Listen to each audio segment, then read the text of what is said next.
Good morning. हमारी class agriculture biology में chapter number 1 पादप प्रजनन। पादप प्रजनन के अंदर हम जो है संकरण के द्वारा प्रजनन की विधियों को पढ़ रहे थे। इसमें हमने 4 विधियां देखी थी। सबसे फर्स्ट जो थी इसमें वंशावली विधि को हमने पढ़ा। इसकी टेबल हमने देखी कि किस प्रकार से जो है उन्नत किस्मों के विकास के लिए वंशावली विधि का प्रयोग किया जाता है। आज हम जो है इसके अंदर पुंज विधि को पढ़ेंगे। पुंज विधि को पढ़ेंगे। थर्ड इसके अंदर होती है प्रतीप संकरण विधि और फोर्थ इसमें है बहुसंकरण विधि।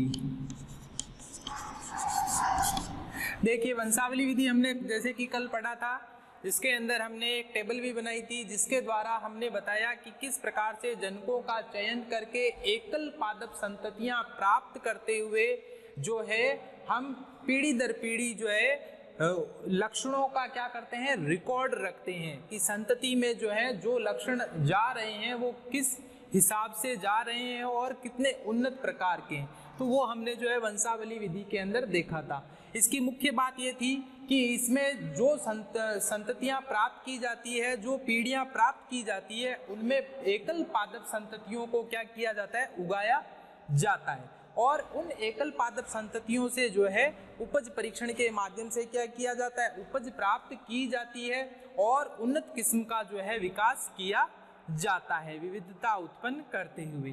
आज हम जो है इसके अंदर पुंज विधि को पढ़ रहे हैं, जिसे बल्क मेथड भी कहा जाता है।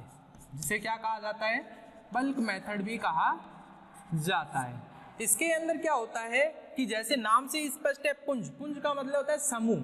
तो इसमें क्या किया जाता है कि पादप के जो बीज होते हैं उनको क्या किया जाता है, पुंज के रूप में जो है उगाया जाता है और उनके समूह या उनसे जो संततियों से जो बीज प्राप्त किए जाते हैं उनको क्या किया जाता है, पुंज के रूप में एकत्रित किया जाएगा।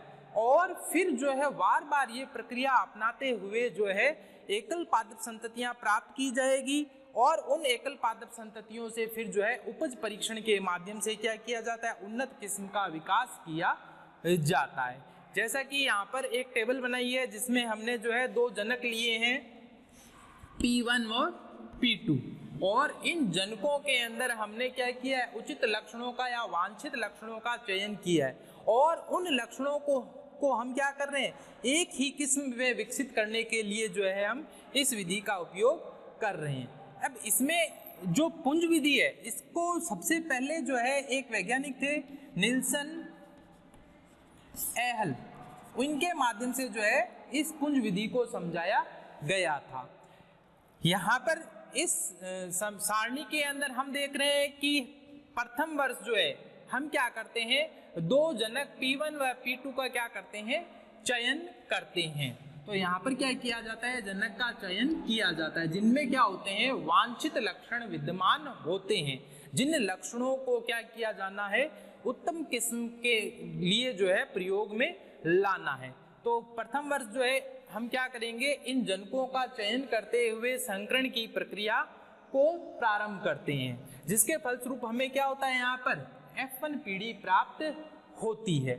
और इस F1 पीढ़ी के अंदर क्या होगा, हमको जो है नए बीज जो है प्राप्त होंगे। तो यहाँ पर जो है जनकों के माध्यम से जो प्रथम संतति प्राप्त होती है F1 पीढ़ी के रूप में, उस F1 पीढ़ी के पादपों से जो बीज प्राप्त होते हैं उन्हें हम क्या करते हैं, समूह के रूप में या पुंज के रूप में क्या कर लेते हैं, एकत्रित कर लेते हैं। और फिर क्या किया जाता है, उस F1 पीढ़ी के पादपों का अगले वर्ष यानी कि तीसरे वर्ष क्या किया जाएगा, इनको उगाया जाएगा और इससे जो है हमको क्या होगा, F2 पीढ़ी प्राप्त होगी। इस F2 पीढ़ी के अंदर कई प्रकार के पौधे जो हैं हमको यहाँ पर मिलते हैं। क्यों? क्योंकि यहाँ पर क्या है कि जनकों के मिश्रण के फलस्वरूप क्या होएगा, यहाँ पर लक्षण जो है वो वापस से भी क्या होंगे, अलग अलग प्रकट होंगे।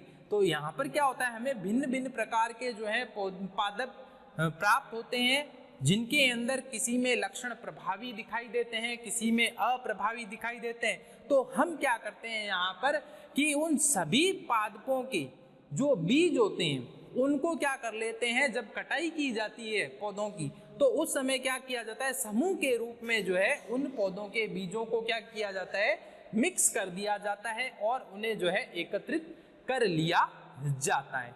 तो यहाँ पर जनकों से क्या किया गया, F1 पीढ़ी प्राप्त की गई।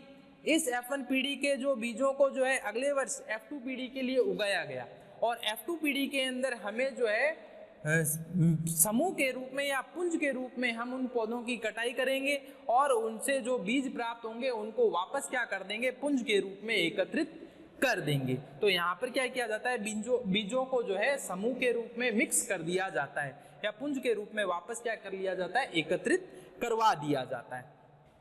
जो F2 पीढ़ी के जो बीज होते हैं जिन्हें समूह के रूप में एकत्रित किया गया है उनको फिर क्या किया जाता है, अगले वर्ष के लिए जो है उगाया जाता है।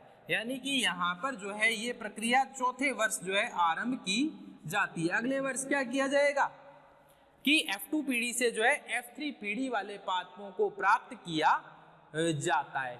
यहाँ पर क्या किया जाता है कि जो F3 पीढ़ी के जो पादप होते हैं ये क्या होते हैं, बड़ी मात्रा में उगते हैं और इनको क्या किया जाता है, वापस इस F2 की भांति ही इस प्रक्रिया को क्या किया जाता है, दोहराया जाता है। वापस प्रक्रिया को दोहराने का अर्थ है कि यहाँ पर जो ये पादप उगेंगे, इन पादपों से जो बीज प्राप्त होंगे उन सभी पादपों के बीजों को क्या किया जाएगा, पुंज के रूप में एकत्रित करवा लिया जाता है। यहाँ पर क्या होगा कि जो बीज जब समूह के रूप में उगेंगे तो उनमें क्या होगा, कुछ पौधे ऐसे होंगे जिनमें क्या होएगा, उत्कृष्ट लक्षण दिखाई देंगे, कुछ में जो है निकृष्ट लक्षण, यानी कि कई पादप ऐसे भी होंगे जिनमें क्या लक्षण जो है वो अच्छे लक्षण दिखाई नहीं देते हैं, तो वो भी यहाँ पर पाए जाते हैं। तो हम क्या करते हैं, सभी पौधों को, चाहे वो उत्कृष्ट हो चाहे निकृष्ट हो, सभी पौधों के बीजों को क्या कर लेते हैं, हम समूह के रूप में एकत्रित कर लेते हैं, अर्थात पुंज के रूप में एकत्रित कर लेते हैं। फिर यह प्रक्रिया जो है अगले वर्ष जो है 5वें वर्ष भी दोहराई जाती है। यही प्रक्रिया क्या होगी, वापस दोहराई जाएगी। जो प्रक्रिया हमने यहाँ पर अपनाई है उसी प्रक्रिया को क्या किया जाएगा, लगातार चौथे, 5वें और 6ठे वर्ष तक जो है अपनाया जाता है। अर्थात क्या होता है कि जो लक्षण बार बार क्या हो रहा है, पौधों के अंदर जा रहा है, यानी कि वो लक्षण तो क्या है, वंशागत हो चुके हैं और उन वंशागत लक्षणों में भी जो पौधे अच्छे दिखाई दे रहे हैं, यानी कि जो लक्षण प्रारूप जिन पौधों का अच्छा है, तो उन पौधों का क्या होएगा, आगे चल करके हम उनको अलग करेंगे। तो उससे पहले क्या है कि हमें उस लक्षण का क्या स्थायित्व देखना होता है। तो इसके लिए क्या किया जाता है, बार बार जो है पौधों की जब कटाई की जाती है अलग अलग पीढ़ियों में, चाहे वो 5th ईयर हो या 6th ईयर हो या 7th ईयर हो, तो लगातार क्या होगा कि पुंज में जब इन बीजों को एकत्रित किया जाएगा तो उससे जो है हमें अच्छे लक्षणों वाले पौधों के बारे में जो है यहाँ पर एकदम क्लियरिटी हो जाती है कि जो पौधा अच्छे लक्षण प्रारूप वाला है वो वास्तव में क्या है, उसमें वो लक्षण जो है वंशागत हो चुका है। तो यहाँ पर क्या किया जाएगा कि पुंज के रूप में उत्कृष्ट और निकृष्ट दोनों पादपों के बीजों को क्या किया जाता है, लगातार इस प्रकार से पुंज के रूप में एकत्रित करते हुए जो है आगे से आगे लगातार 6 पीढ़ियों तक जो है उगाया जाता है। जब यहाँ पर क्या होगा, 7वें वर्ष में जो F6 पीढ़ी प्राप्त होगी, इस F6 पीढ़ी से फिर क्या किया जाता है, अगले वर्ष यानी कि 8वें वर्ष जो है हमें जो है F7 पीढ़ी प्राप्त करनी होती है। तो हम क्या करते हैं, F6 पीढ़ी वाले पौधों के जो बीज हैं जिनको हमने पुंज के रूप में एकत्रित किया है, उन्हें क्या किया जाता है, F7 पीढ़ी के लिए उगाया जाता है। जब 8वें वर्ष में F7 पीढ़ी उगती है तो हमें यहाँ पर लगभग जो है इस पीढ़ी के 30 से 35 हजार पादप जो होते हैं वो प्राप्त होते हैं। 30 से 35 हजार पादपों का क्या किया जाता है, उत्पादन किया जाता है। और इस 30 से 35 हजार पादपों में से केवल और केवल क्या किया जाता है, 500 से लेकर के 5000 वाले पादपों का ही चयन किया जाता है। यहाँ तक तो हमने जो है इन्हें पुंज के रूप में उगाया था, चाहे वो लक्षण पौधे में उत्कृष्ट है या निकृष्ट है। परंतु यहाँ पर फिर क्या किया जाता है कि जो समूह में जो पौधे उगाए गए हैं उनमें से क्या करेंगे, हम लगभग 500 से 5000 पौधों का क्या कर लेंगे, चयन कर लेंगे। यह पौधे जो होते हैं अच्छे लक्षण प्रारूप वाले होते हैं। अच्छे लक्षण प्रारूप का अर्थ है कि यहाँ पर जिन पौधों को हम चयनित कर रहे हैं वे वास्तव में क्या होंगे, वांछित लक्षणों वाले होंगे। और इन 500 से 5000 पादपों का चयन करके इनके बीजों को क्या कर दिया जाता है, अलग कर लिया जाता है। इनके बीजों को हम क्या कर लेंगे, अलग कर लेंगे और उन्हें जो है अलग उगाएंगे। तो यहाँ पर 500 से 5000 पौधों के क्या किया जाएगा, कटाई जो है उनको अलग करा जाएगा और बाकी के पौधों का जो है अलग अलग कटाई की जाएगी। जो 500 से 5000 पौधों का चयन किया, इनसे जो हमको बीज प्राप्त होंगे उन बीजों को क्या किया जाता है, हम F7 से F8 पीढ़ी के लिए उन बीजों को जो है उगाते हैं। और यहाँ पर उन पौधों को क्या किया जाता है, एकल पादप संतति के रूप में जो है उगाया जाता है। अर्थात उन पौधों के अंदर केवल और केवल क्या होएगा, स्वपरागण की क्रिया ही करवाई जाएगी, ताकि क्या हो कि बाहर से कोई दूसरा अन्य लक्षण जो है इन पौधों या इस पीढ़ी में ना आ पाए। तो यहाँ पर जो है हमें नवे वर्ष जो है हमें F8 पीढ़ी प्राप्त होती है, जो एकल पादप संतति के रूप में अलग अलग कतारों के रूप में उगाई जाती है।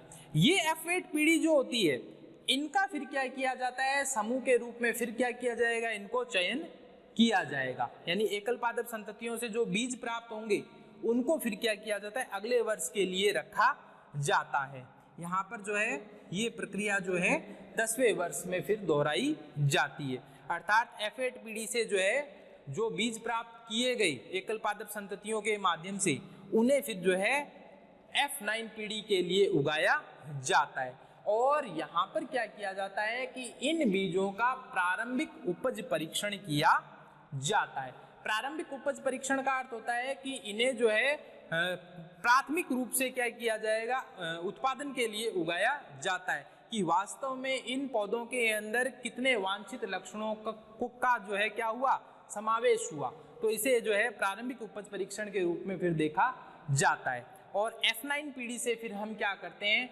F10, F11 और F12 पीढ़ियां प्राप्त करते हैं।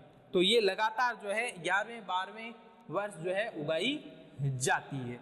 और जब अंतिम दौर में जब प्रारंभिक उपज परीक्षण हो जाता है 12वें वर्ष के पश्चात, तो 12वें वर्ष के पश्चात जो 13वें वर्ष के अंदर जो बीजों को उगाया जाएगा उनका फिर क्या किया जाता है, बड़े पैमाने पर जो है गुणन और वितरण किया जाता है। और यह प्रक्रिया जो होती है ये 13वें वर्ष में जो है कंप्लीट होती है। अब यहाँ पर क्या हो रखा है कि जो पुंज विधि है इसके अंदर जो हम विभिन्नता युक्त जो संततियां प्राप्त कर रहे हैं वो लगातार क्या हो रहे हैं, अलग अलग वर्षों के अंदर जो है प्राप्त हो रही है। तो यहाँ पर एक संतति के अंदर वांछित लक्षणों के समावेश के अंदर जो है लगभग 13 वर्षों का समय लग जाता है। तो यहाँ पर क्या होता है कि जो लक्षण है वो लगातार क्या होगा, पीढ़ी में जब आगे से आगे जाएगा तो उस दौरान वो फिर क्या हो जाता है, वंशागत हो जाता है और अंत में हमें जो है उन्नत किस्म के रूप में इस पादप संतति की प्राप्ति होती है। यहाँ पर मुख्य बात पुंज विधि की यही है कि यहाँ पर जो लक्षण लिए जाते हैं उन लक्षणों को शुरुआती दौर में क्या है कि समूह के रूप में जो है पौधों को उगाया जाता है। वहाँ पर समूह में उत्कृष्ट और निकृष्ट दोनों प्रकार की पादप संततियाँ हमको प्राप्त होगी। और इसके लिए फिर क्या किया जाता है, हमें धैर्य के साथ जो है इस प्रक्रिया को आगामी वर्षों तक जारी रखना पड़ता है, जिसके फलस्वरूप क्या होता है, हमें उन्नत लक्षणों वाले वांछित लक्षण वाले पादप संतति की प्राप्ति होती है और उन्नत किस्म का जो है विकास किया जाता है। तो यहाँ पर पुंज विधि के माध्यम से उन्नत किस्म के विकास के लिए लगभग 12 से 13 वर्षों का जो है इंतजार करना पड़ता है और इसके पश्चात ही हमें जो है यहाँ पर नई किस्म जो है वो प्राप्त होती है। तो ये जो है पुंज विधि है। इसके पश्चात जो है प्रतीप संकरण विधि है और बहुसंकरण विधि है जो अगली क्लास में पढ़ेंगे।